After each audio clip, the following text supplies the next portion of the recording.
le taux de décharge. C'est pour ceux qui se posent la question, il y en a plein qui se disent, voilà, le constructeur me dit 20 C, qu'est-ce qui se passe si je mets 100 C? Eh bien, il ne se passe rien. C'est le moteur qui consomme le courant. D'accord? Si tu lui mets une batterie de 20 C, qui fait 1000 mAh, donc tu sors 20 ampères. Parce que 1000 mAh, c'est 1 ampère. Fois 20, ça donne 20 ampères. Donc, tu as une batterie qui peut sortir 20 ampères sur ce qu'ils appellent courant continu, 3 secondes. Courant max, à 40 C, en général, 1 seconde.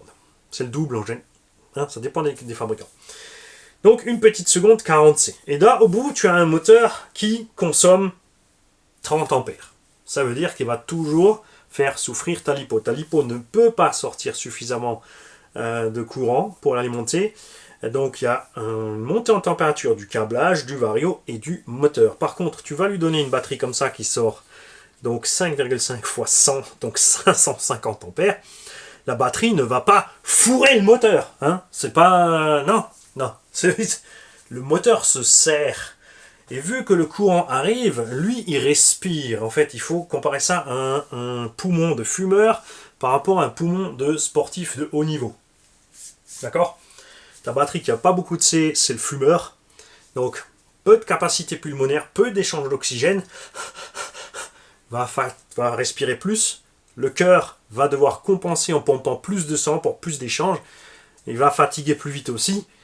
L'athlète, enfin le non-athlète va transpirer plus vite, va s'essouffler plus vite et va échouer plus vite que celui qui a des méga bons poumons. Tout simplement. Qui lui arrivera à échanger assez d'oxygène pour que son cœur ne soit pas obligé de pomper comme un taré. Et résultat, il va transpirer moins et il va arriver plus loin en consommant moins d'énergie. Parce qu'on a certains qui ont une théorie qui disent que oui, voilà, le constructeur, il dit qu'il faut mettre 30 C. Donc si je mets une batterie de 100 C, mon moteur va tourner trop vite et du coup, il va cramer mon vario. Non. Si tu as un moteur qui consomme 200 ampères continu et que ton vario ne fait que 100 ampères continu, là, ton vario va cramer parce que lui, on va lui tirer sur la gueule et il n'arrivera pas à sortir ce qu'il a besoin. Donc là, c'est lui qui va morfler. Donc si tu as une batterie trop faible, ton consommateur est toujours le moteur. Batterie trop faible égale batterie qui souffre, égale vario qui souffre aussi.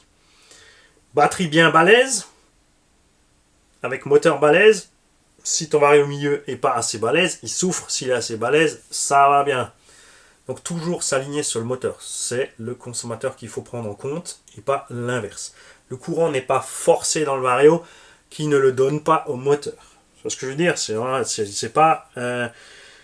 tu vas pas envoyer ici 1000 ampères sur le vario, et lui, il doit... Attends, le moteur, il veut que 20... Tiens, je vais chauffer, je vais exploser. Boum. Non, ça marche pas comme ça. Et c'est pareil, le moteur, lui, il prend pas 1000 ampères dans la tronche, et puis... Non, lui se serre. Il y a une liaison entre le vario et le moteur qui est simple, c'est que le vario va donner suffisamment d'impulsion électrique au moteur pour que lui monte en régime. C'est la commande. Le variateur est la commande. Et le courant passe par là, il régule la commande au moteur. Mais rien n'est poussé. Tout est tiré. On tire du jus. On ne pousse pas du jus. D'accord? C'est comme censé, c'est une grosse durite à essence. Tu vois, si tu as une durite d'essence comme ça qui arrive sur ton carbu, ton moteur va pas se noyer. D'accord? Puisqu'il y a de quoi régler le débit entre. Ça ne va pas verser dans le carbu qui va verser dans le piston. Ça ne marche pas comme ça. D'accord? Il y a une super vidéo à ce sujet sur la chaîne R Cédric. C'est pour ça que je ne suis pas allé la pousser plus loin, puisque R Cédric et Tonin aussi, allez voir Tonin, ces deux-là nous ont fait de très belles vidéos sur les lipos. Il n'y a rien à ajouter.